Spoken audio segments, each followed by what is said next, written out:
Hi hello ಎಲ್ರಿಗೂ ಸ್ವಾಗತ ಸುಸ್ವಾಗತ. ನಿಮ್ಮ ಜೊತೆ ನನ್ನ ಕಥೆಗಾರ ಮುಂದಿನ ಸಂಚಿಕೆ ಏನಾಗಿದೆ ನೋಡೋಣ ಬನ್ನಿ. ನಿಮ್ಮೆಲ್ಲರ ಆಶೀರ್ವಾದ ಬಹಳಷ್ಟು ಮುಖ್ಯ. ಪ್ಲೀಸ್ ಸಬ್ಸ್ಕ್ರೈಬ್ ಮಾಡಿ, ಶೇರ್ ಮಾಡಿ, ಒಂದು ಲೈಕ್ ಕೊಡಿ, ಬೆಲ್ ಐಕನ್ ಬಟನ್ ಹಾಲ್ ಬಟನ್ ಪ್ರೆಸ್ ಮಾಡೋದನ್ನ ಮರೆಯಬೇಡಿ. ಈ ಕಡೆ ಅಜಿತ್ ಮತ್ತೆ ಭೂಮಿ ಇಬ್ರು ಬೇಸರ ಮಾಡ್ಕೊಂಡಿರ್ತಾರೆ. ಅಜಿತ್ ತನ್ನ ಕಡೆ ತನ್ನ ಸ್ಟೇಷನ್ ಹೋಗ್ತಾರೆ. ಸ್ಟೇಷನ್ ಹೋಗ್ತಿದ್ದಾಗನೆ ಭೂಮಿ ಸೈಕಲ್ ಎತ್ಕೊಂಡು ಸತ್ಯನ ಮನೆಗೆ ಬರ್ತಾಳೆ. ಸತ್ಯನ ಮನೆಗೆ ಬಂದ್ರೆ ಅಲ್ಲಿ ಮಾತನಾಡ್ತಾ ಅಲ್ಲೆಲ್ಲ ಅಜಿತ್ ಸಾಹೇಬ್ರು ನನ್ ಕರ್ಕೊಂಡು ಹೋಗ್ತಾರ ಇಲ್ವಾ ಅಂತ ಹೇಳಿ ಅನುಮಾನ ಪಡ್ತಿರ್ತಾಳೆ. ಆದ್ರೆ ಅಚಾನಕ್ ಆಗಿ ಇವಳು ಎಲ್ರು ಮರಳಿ ಮನೆಗ್ ಬಂದಾಗ ಮನೆಯಲ್ಲಿ ಎಲ್ಲ ಊಟಕ್ಕೆ ಕೂತಿರ್ತಾರೆ. ಅವಾಗ ಶ್ರವಣ್ ಅವರು ಇಲ್ಲ ಭೂಮಿ ಇಲ್ಲೇ ಇರ್ಲಿ, ನಾನ್ ಚೆನ್ನಾಗ್ ನೋಡ್ಕೊಳ್ತೀವಿ ನಾವೆಲ್ಲ ಅಂತ ಅಂದಾಗ ಸಂಗೀತ ಹೌದಮ್ಮ ನನ್ನ ಇಚ್ಛೆನೂ ಅದು ನೀನು ಇಲ್ಲೇ ಇರ್ಬೇಕು ಅಂತ ಅಂದಾಗ ಅಷ್ಟಲ್ಲಿ ಭೂಮಿ ಅಮ್ಮ ಅದು ನಾನು ಅಂತಿದ್ದ ಹಾಗೇನೆ ಅಜಿತ್ ಇಲ್ಲ ನನ್ಗೆ ಇಲ್ಲಿರ್ಲಿಕ್ಕೆ ಭೂಮಿ ಇಲ್ಲಿರ್ಲಿಕ್ಕೆ ನಂದು ಅಬ್ಜೆಕ್ಷನ್ ಇದೆ.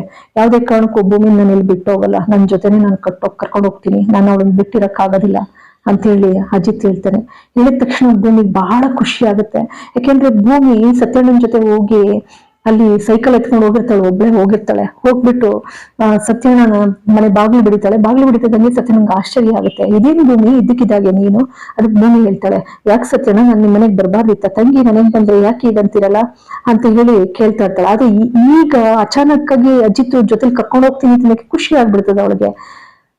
ಅದಂತಿದಾಗೇನೆ ಸತ್ಯಣ್ಣ ಇಲ್ಲಮ್ಮ ಯಾಕಾಗ ಅನ್ಕೊಳ್ತೀಯ, ಬಾಬಾ ಕುತ್ಕೋ ಒಬ್ಳೆ ಬಂದಿದೀಯಲ್ಲ. ಅವನು ಸತ್ಯಣ್ಣ ಏನಿಲ್ಲ, ನನಗೆ ಅನುಮಾನ. ಏಕೆಂದ್ರೆ ಅಜಿತ್ ಸಾಹೇಬ್ರು ನಿಮ್ಮ ಆತ್ಮೀಯ ಸ್ನೇಹಿತರು. ಹೇಗೆ ನಮ್ದು ಇನ್ನೂ 9 ತಿಂಗಳು ಕಾಂಟ್ರಾಕ್ಟ್ ಇದೆ ಮದ್ವೆ. ಇಲ್ಲಾದ್ರೆ ಅಜ್ಜಿಗೆ ಅನುಮಾನ ಬರ್ತಿತ್ತು, ಅಪ್ಪುಗೆ, ಅಂಜುಗೆ, ಅಶ್ವಿನಿಗೆ, ಮನೆಯವರೆಲ್ರಿಗೂ ಕೂಡ ಅನುಮಾನ ಬರ್ತಿತ್ತು. ಆಗಾಗ ನಡ್ಕೊಳ್ತಿದ್ದು. ಆದ್ರೆ ಅಲ್ಲೋದ್ಮೇಲೆ ಚಿಂತೆ ಇಲ್ವಲ್ಲ, ಅದಕ್ಕೆ ಇದನ್ನ ಏನು ನನ್ನ ಕರ್ಕೊಂಡು ಹೋಗ್ತಾರೆ ಹೇಗೆ ಅಂತ ಹೇಳಿ ಅವಳು ಅನುಮಾನ ವ್ಯಕ್ತಪಡಿಸಿರ್ತಾಳೆ.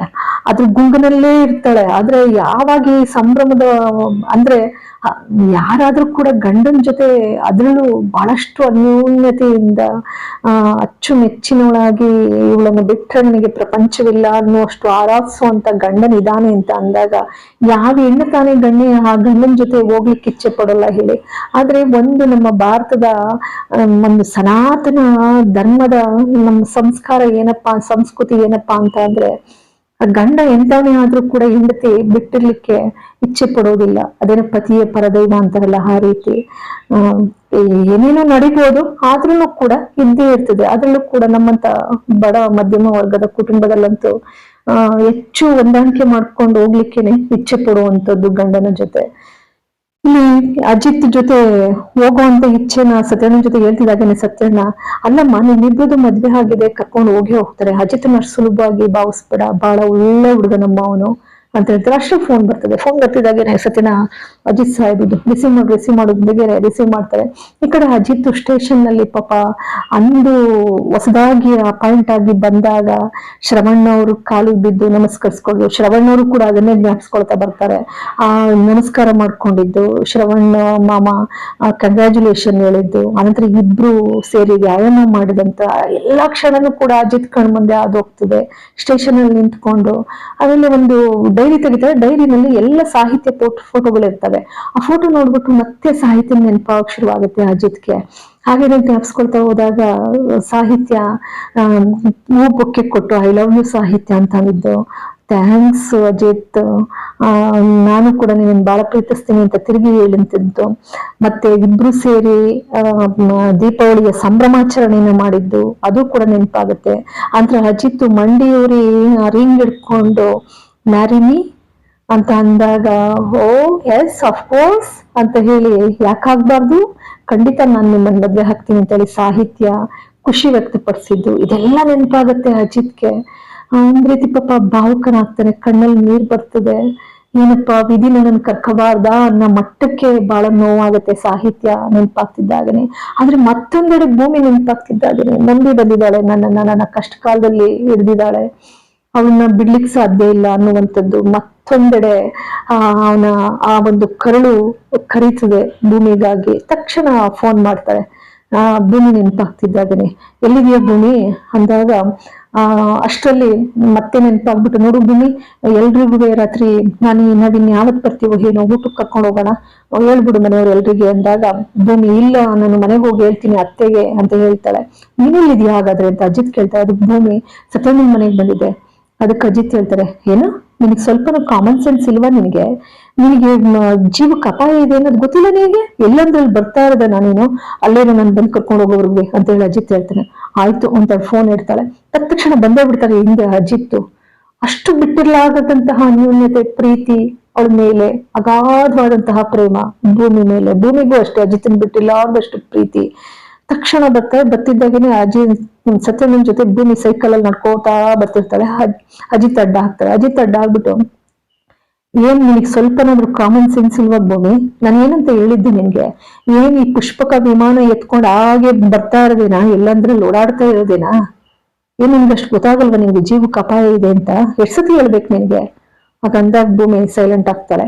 ಅಷ್ಟ ಸತ್ಯನ, ಓ ಓ ಓ ಅಜಿತ ಅಜಿತ ಅಜಿತ ಇಲ್ಲಿ ನೋಡೋಕೆ ಅಂತ ಬಂದಿದ್ಲ ಅಷ್ಟೇ ನನ್ನನ್ನ. ಇರ್ಲಿ ಬನ್ನಿ, ಇಷ್ಟ ಹತ್ರ ಬಂದಿದ್ರೆ ಇಬ್ರಿಗೆ ಜ್ಯೂಸ್ ಕುಡ್ಕೊಂಡು ಹೋಗೋರಂತೆ.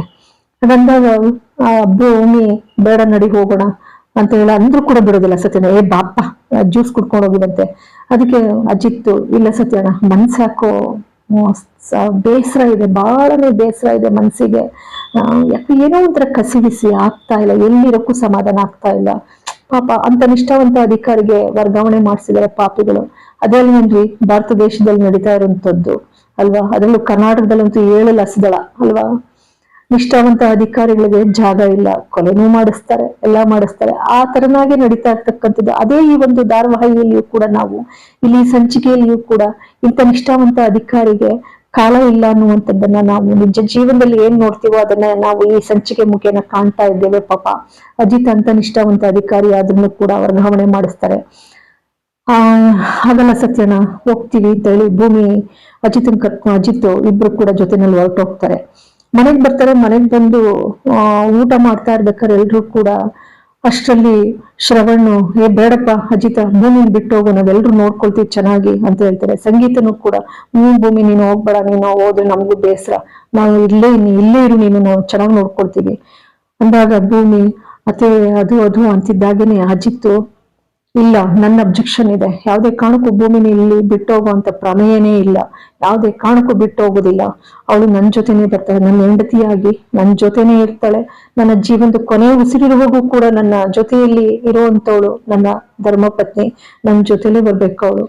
ನಾನು ಅವಳನ್ನ ಬಿಟ್ಟಿರಕ್ಕಾಗೋದಿಲ್ಲ, ನಾನು ಬಿಟ್ಟು ಹೋಗೋದಿಲ್ಲ ಅಂತ ಹೇಳಿ ಅಜಿತ್ತು, ನಡಿ ಭೂಮಿ, ನಿನ್ ಲಗೇಜ್ ಎಲ್ಲ ಪ್ಯಾಕ್ ಮಾಡ್ಕೊಂಡು ಬೆಳಗ್ಗೆ ಹೊರಡೋಣ ಇಬ್ರಿಗೆ ಅಂತ ಕೈ ಹಿಡ್ಕೊಂಡು ಕರ್ಕೊಂಡು ಹೋಗ್ತಾರೆ ರೂಮ್ಗೆ. ಒಂಥರ ಎದೆ ಭಾರ ಆಗ್ತದೆ. ಎತ್ತ ಕರುಳಿಗೆ ಯಾರಿಗೆ ಆದ್ರೂ ಅಷ್ಟೇ ಅಲ್ವಾ? ನಾವು ಮಾಸಗಳು ಎತ್ತು ಸಾಕಿ ಸಲಹಿ ಅಷ್ಟೆಲ್ಲ ಒಂದು ಎತ್ತರದ ಸ್ಥಾನಕ್ಕೆ ಬೆಳೆಸ್ಬೇಕು ನನ್ನ ಮಗಳನ್ನಾಗ್ಲಿ ಅಂತ ಹೇಳಿ ಬೆಳೆಸಿ ಆ ಸ್ಥಾನದಲ್ಲಿ ನಿಲ್ಲಿಸಿದಾಗ, ಮಗ ವರ್ಗಾವಣೆ ಆಗಿ ಹೋಗ್ತಾನೆ ಎಂದಾಗ ತಾಯಿ ಕರುಳು ಚುರುಕಂತದೆ, ಮಮ್ಮಲ ಮರುಗ್ತದೆ ಇಲ್ಲಿ.